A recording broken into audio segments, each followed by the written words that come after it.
जनता महाराष्ट्र चॅनलमध्ये आपलं स्वागत. सर, आपलं नाव काय? मी पदचा मराठवाडा अध्यक्ष तथा नानासाहेब साहेब यांच्या नेतृत्वाखाली काम करत आहे. गेली अनेक वर्षापासून हा लढा महाराष्ट्रामध्ये तथा बीड जिल्ह्यामध्ये चालू आहे.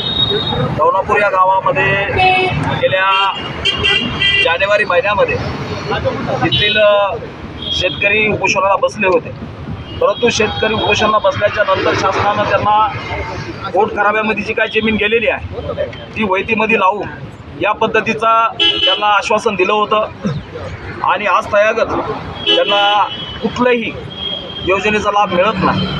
त्यांना विमा असेल, त्यांना व वेगवेगळ्या शासनाच्या काही योजना आहेत त्यांचा अद्याप कुठलाही त्यांना लाभ मिळत नाही.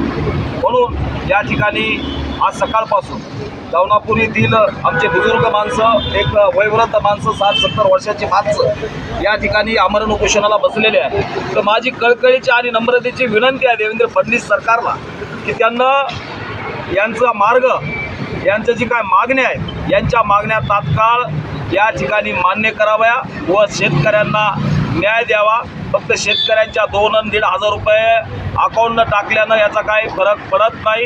इथली जी काय त्यांची कसत असलेली जी जमीन आहे ती जमीन त्यांना पोट खराबाचा जो काही विषय आहे तो विषय वैतीमध्ये करावा व त्यांना न्याय द्यावा. हीच या ठिकाणी रिपब्लिकन पार्टी ऑफ इंडिया एकतावादीच्या माध्यमातून मी या ठिकाणी मागणी करतो. व रिपब्लिकन पार्टी ऑफ इंडियाच्या वतीने मी दौनापूर येथील माझ्या परळी तालुक्यातील हे गाव आहे या गावाच्या माझ्या समाज बांधवाला या ठिकाणी मी जाहीर या ठिकाणी पाठिंबा व्यक्त करतो.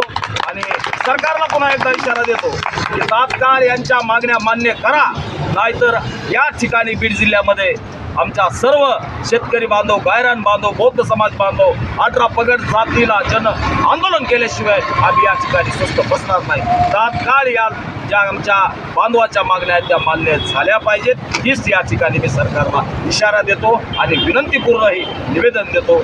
एवढंच बोलतो आणि तात्काळ या ठिकाणी त्यांच्या मागण्या मान्य करा. डॉक्टर बाबासाहेब आंबेडकरांचा, डॉक्टर बाबासाहेब आंबेडकरांचा, भारतीय संविधानाचा, भारतीय संविधानाचा. पोट खराबातील जमिनी या ठिकाणी पोट खराबातील जमिनी वैती झाल्याच पाहिजे. पोट खराबातील जमिनीला शासनानं या ठिकाणी अनुदान दिलंच पाहिजे.